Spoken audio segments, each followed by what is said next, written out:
how to get better at running when you don't like running. That's what we're going to go through today, because I think a lot of people who've got into Hyrox would have come from a background of no running, and now to get better at Hyrox, you have to run.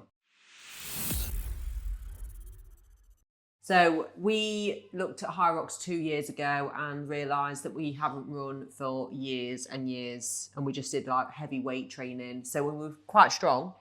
That bit wasn't the worst bit of it. It was the running. So I was on a mission. So I started it first because I think you had a knee injury at the time, or an injury of some sort. We didn't run together. I did it on my own. I don't know if we can put a link in, but I actually did a whole series on my YouTube of me starting to run from June to August. And I remember achieving 6 kilometres, and you weren't with me. So I think you were injured. Anyway, so then you joined in with me late August, September time. And that's when we started our Hyrox training. And we did our first event, January 2023, trying to think back. I used to tell myself I hated running. And I think you did the same, didn't you? It was certainly something that we didn't do just for fun.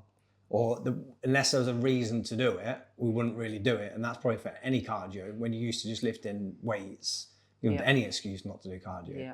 And that was definitely us. So to then have to do running, and then that's what's made it interesting. I did a bit of research around running just to think of how I can do it to help me. So what I did was start slow. So I did a kilometre and then built to 2 kilometre.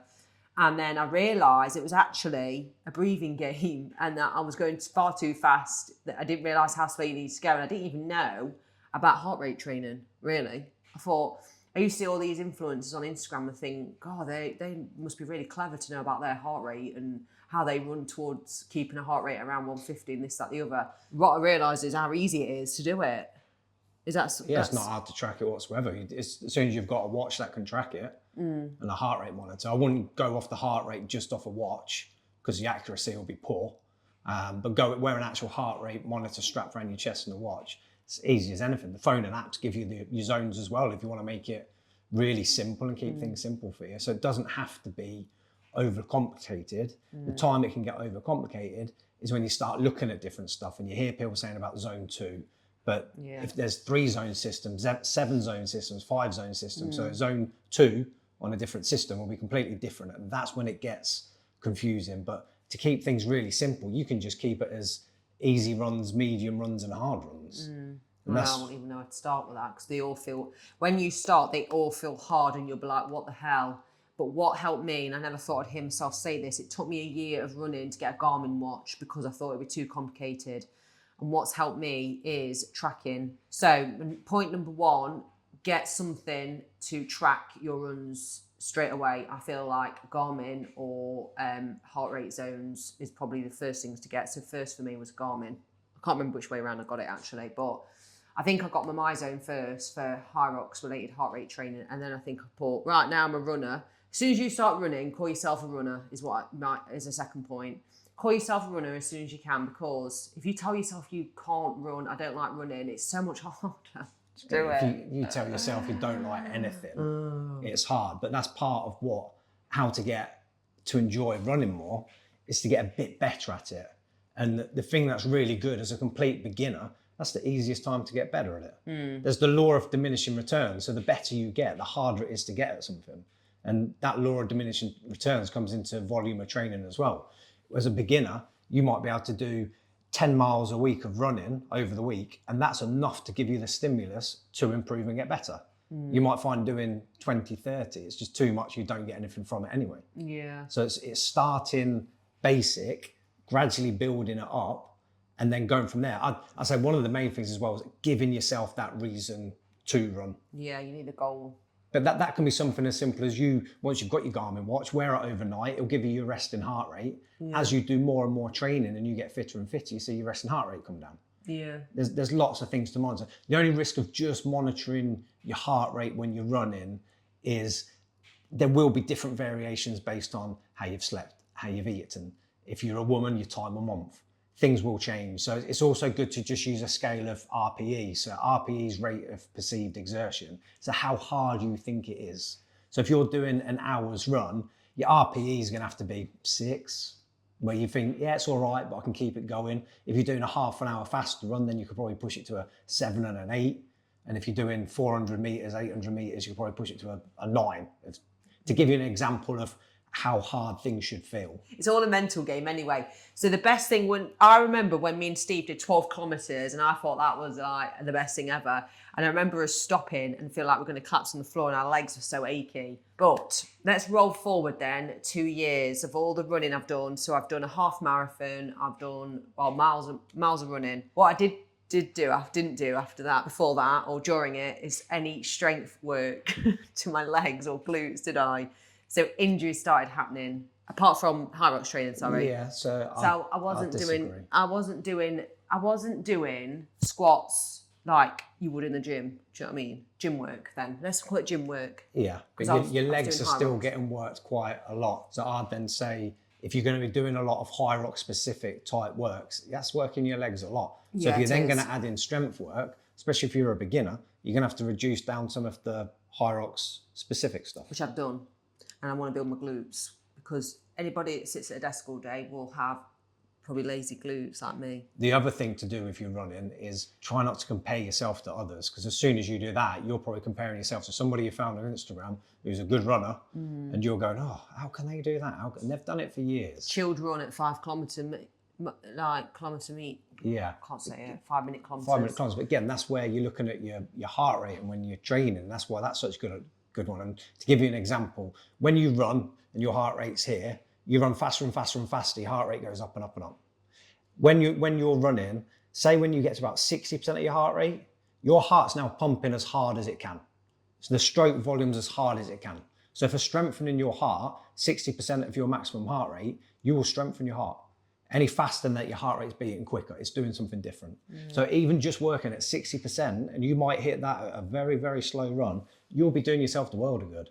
Don't think you have to be getting up there really quick and then going, I need to run this much faster to get better at doing this. I need to run fast for Hyrox. Yeah. You need to get fit for Hyrox. That's the number one thing. You need to get fit with your running. I didn't realise how slow you could go to get fitter. I think that's where a lot of people go wrong, where they think they need to run fast. That's why sometimes running on a treadmill can be a good way to start, because then you can put it at a set speed. You can go, right, I'll put it at 8 kilometers per hour, put it at that speed and then run for a bit. If you're running outside and you've never ran before and you're not using any pacing on your watch, it's hard to tell what you're doing. And odds on you'll end up trying to go faster, especially when you see people going past you and driving and other people running and whatever. When you're on the treadmill. I can go as fast as a car. There you go. As a car going. So driving, trying to keep up with the car next to you. Could you imagine? So yeah, you can use that to get your pacing as a guide. What you'll find when you begin as well, the speed, when people go, oh, what's your marathon speed? What's your half marathon speeds? What's your 10K speed? As a complete beginner, your speeds are probably all the same. Because if you run a little bit faster, you're knackered because you're not used to doing it. Yeah. So to have a half marathon speed and a marathon speed as a beginner, don't even think about it. You just got steady runs you want to be doing. Another thing you can do is what I do is think about a treat that you enjoy after a long run, and don't stop yourself from having that enjoyment after. Something to look forward to, whether it's seeing somebody eating something, mine's mostly eating, buying that coffee, just something. You've got to have pleasures in life because it isn't easy. And I say this to you, don't I? So today, for example, I was like, let's go for a coffee and cake. I ate cake, you watched me eat it. Yeah, one, I didn't run. Yeah. And two, I went bothered about having cake at 9 o'clock this morning. Yeah, well, I did. It was a tiramisu brownie. Yeah. The other thing that you can do as well is most headphones you can set so you can hear noise around you and you can hear what's on what you're listening to. So listen to music. Yeah, if it's safe to do so, listen to music or a podcast or something on YouTube or something motivational on YouTube or something about running or something where you can then go, yeah, this is keeping me going and giving me a reason to do it. And it really helps pass the time. As soon as you start looking at your watch going, oh, I've done 3 minutes. I wanted to do an hour. And then you go, oh, I've done 5 minutes. It's horrendous. This is the longest run in the world. Whereas if you're listening to something, then time goes quicker. And listen to this. I didn't listen to anything, did I? I was like, no, not listen to anything. Even when I used to run on my own until recently. So now I've started listening to podcasts, and it does make a difference, dare I say it. But if you want to not listen to anything, just take in the world around you. Some people love that. Yeah. And calm your mind. Another thing, it's a great stress reliever. And tell yourself it is as well. You know, when you've got a stressful day, think about that run you could have in a couple of days. Your mind is very good at, like, if you repeat your stuff over and over again, your mind will keep doing that. So for me, I now say to myself, I look forward to my Saturday run, even though deep down I'm probably not. And one of the reasons that we'd listen to music or something, unless we're doing it together and chatting, is where we are, we'll run the same route pretty much. There's a couple of different routes we'll run, but if you have Strava, you can put in there that you're going to do a 10K run, hour run, whatever, and it will plan out different routes for you. So you can mix things up. I didn't even know I only that. heard about this the other day. Why have you not told me that? We don't use Strava. I do. I've got it. Oh, well, you should know Someone better called than me Katie then. keeps giving me kudos. There you go.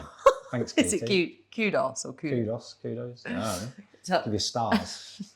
So yeah, it will plan out different routes for you. But it does make a difference when we've actually gone somewhere nicer. You're one of them that run. will secretly do it for yourself, but not tell me the secret. So you're going all these different routes and never telling me. I'll never run without Oh, you. I know, I'm only joking. Rarely. So you heard it here first. No one else knows about this. Everybody's got Strava, apart from you, Everyone probably knows that. I've got Strava, that's weird. But So anyway, yeah, they're your different things where if you're thinking, oh, I don't really like running, hopefully some of them you'll go, oh, actually, yeah, that's why I need to run, that's why I'm going to run. Yeah, anything you get better at, Yeah. you love. But at the end of the day, it's meant to feel uncomfortable. And as I've just told you, this morning's run was the worst run I've ever done in my life. I'm still not going to give up because I know I needed to do it like that for today. Next week might be different. You'll still get benefits from not running at a quicker pace than what you would have done the week before. And as you start seeing improvements, it will make things easier. Just know that with running, the improvements are generally quite slow. At first, they'll be a bit quicker and then they'll slow up. But this is where, like with anything, I'll say it a lot, consistency is key. If you're consistent with what you're doing, you'll see the benefits, you'll see the improvements. So stick with it, get to enjoying your running and start seeing the benefits from it all.